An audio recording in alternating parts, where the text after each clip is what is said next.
10 years later, by Alexandre Dumas. Chapter 30. Threefold Love. As soon as Buckingham departed, Guiche imagined the coast would be perfectly clear for him without any interference. Monsieur, who no longer retained the slightest feeling of jealousy, and who, besides, permitted himself to be monopolized by the Chevalier de Lorraine, allowed as much liberty and freedom in his house as the most exacting could desire. The king, on his side, who had conceived a strong predilection for his sister-in-law's society, invented a variety of amusements in quick succession to each other, in order to render her residence in Paris as cheerful as possible, so that, in fact, not a day passed without a ball at the Palais Royal or a reception in Monsieur's apartments. The king had directed the Fontainebleau should be prepared for the reception of the court, and everyone was using his utmost interest to get invited. Madame led a life of incessant occupation; neither her voice nor her pen were idle for a moment. The conversations with De Guiche were gradually assuming a tone of interest, which might unmistakably be recognized as the prelude of a deep-seated attachment. When eyes look languishingly while the subject under discussion happens to be colors of material for dresses, when a whole hour is occupied in analyzing the merits and the perfume of a sachet or a flower, there are words in this style of conversation which everyone might listen to, but there are gestures and sighs that everyone cannot perceive. After Madame had talked for some time with De Guiche, she conversed with the king, who paid her a visit regularly every day. They played, wrote verses, or selected mottos or emblematical devices. This spring was not only the Maytide of nature, it was the youth of an entire people, of which those at court were the head. The king was handsome, young, and of unequaled gallantry. All women were passionately loved by him, even the queen his wife. This mighty monarch was, however, more timid and more reserved than any other person in the kingdom, to such a degree, indeed, that he did not confess his sentiments even to himself. This timidity of bearing restrained him within the limits of ordinary politeness, and no woman could boast of having any preference shown to her beyond that which was shown to others. It might be foretold that the day when his real character would be displayed would be the dawn of a new sovereignty, but as yet he had not declared himself. M. de Guiche took advantage of this, and constituted himself the sovereign prince of the whole laughter-loving court. It had been reported that he was on the best of terms with Mademoiselle de Montalais, that he had been assiduously attentive to Mademoiselle de Chatillon, but now he was not even barely civil to any of the court beauties. He had eyes and ears for one person alone. In this manner, and as it were without design, he devoted himself to Monsieur, who had a great regard for him, and kept him as much as possible in his own apartments.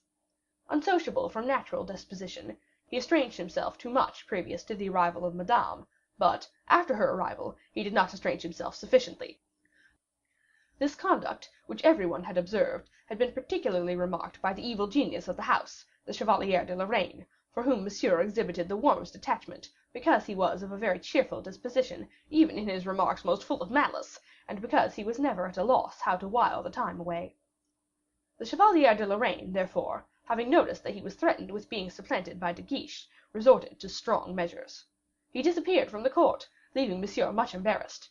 The first day of his absence Monsieur hardly inquired about him, for he had De Guiche with him, and, except the time given to conversation with Madame, his days and nights were rigorously devoted to the prince.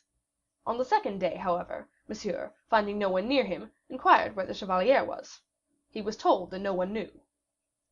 De Guiche, after having spent the morning in selecting embroideries and fringes with Madame, went to console the prince.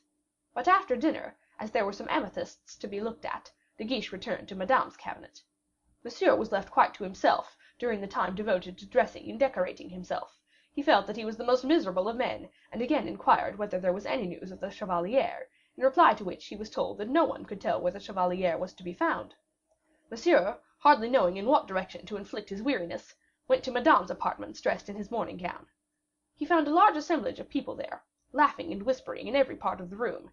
At one end, a group of women around one of the courtiers, talking together amid smothered bursts of laughter. At the other end, Manicamp and Malicorne were being pillaged at cards by Montalais and Mademoiselle de Tonnay-Charente, while two others were standing by, laughing. In another part were Madame, seated upon some cushions on the floor, and De Guiche, on his knees beside her, spreading out a handful of pearls and precious stones, while the princess, with her white and slender fingers, pointed out such among them as pleased her most. Again, in another corner of the room, a guitar player was playing some of the Spanish seguidillas, to which Madame had taken the greatest fancy ever since she had heard them sung by the young queen, with a melancholy expression of voice. but the songs which the Spanish princess had sung with tears in her eyes, the young Englishwoman was humming with a smile that well displayed her beautiful teeth. The cabinet presented, in fact, the most perfect representation of unrestrained pleasure and amusement. As he entered, Monsieur was struck at beholding so many persons enjoying themselves without him. He was so jealous at the sight that he could not resist exclaiming, like a child, "What! You are amusing yourselves here, while I am sick and tired of being alone?" The sound of his voice was like a clap of thunder coming to interrupt the warbling of birds under the leafy covert of the trees. A dead silence ensued. De Guiche was on his feet in a moment. Malicorne tried to hide himself behind Montalais. Manicamp stood bolt upright and assumed a very ceremonious demeanor. The guitar player thrust his instrument under a table, covering it with a piece of carpet to conceal it from the prince's observation. Madame was the only one who did not move, and, smiling at her husband, said, "Is not this the hour you usually devote to your toilette?" "An hour which others select, it seems, for amusing themselves," replied the prince, grumblingly. This untoward remark was the signal for a general rout. The women fled like a flock of terrified starlings, the guitar player vanished like a shadow. Malicorne, still protected by Montalais, who purposely widened out her dress, glided behind the hanging tapestry. As for Manicamp, he went to the assistance of De Guiche, who naturally remained near Madame, and both of them, with the princess herself, courageously sustained the attack. The count was too happy to bear malice against the husband, but Monsieur bore a grudge against his wife. Nothing was wanting but a quarrel; he sought it, and the hurried departure of the crowd, which had been so joyous before he arrived, and so disturbed by his interest, furnished him with a pretext. "Why do they run at the very sight of me?" he inquired in a supercilious tone; to which remark Madame replied that, whenever the master of the house made his appearance, the family kept aloof out of respect. As she said this, she made so funny and so pretty a grimace that De Guiche and Manicamp could not control themselves; they burst into a peal of laughter. Madame followed their example, and even Monsieur himself could not resist it, and he was obliged to sit down, as, for laughing, he could scarcely keep his equilibrium.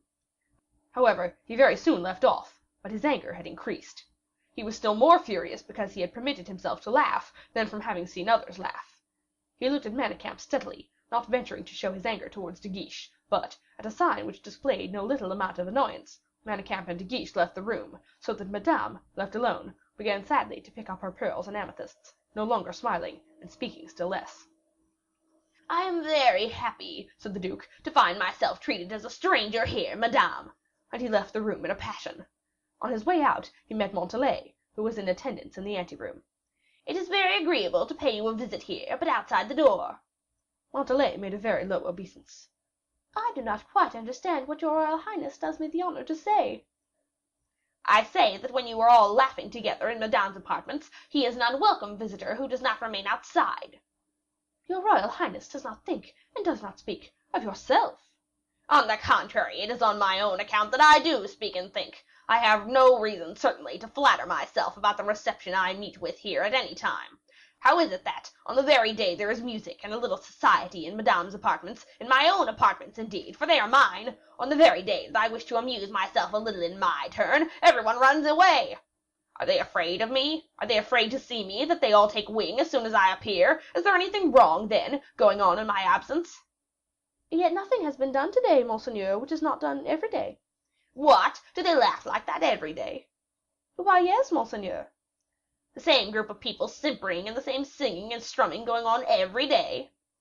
"The guitar, monseigneur, was introduced today, but when we have no guitars, we have violins and flutes. Ladies soon weary without music." "The deuce! And the men?" "What men, monseigneur?" "Monsieur de Guiche, Monsieur de Manicamp, and the rest of them?" "They all belong to your highness's household." "Yes, yes, you are right," said the prince as he returned to his own apartments, full of thought. He threw himself into the largest of his armchairs without looking at himself in the glass. "Where can the chevalier be?" said he. One of the prince's attendants happened to be near him, overheard his remark, and replied, "No one knows, your highness."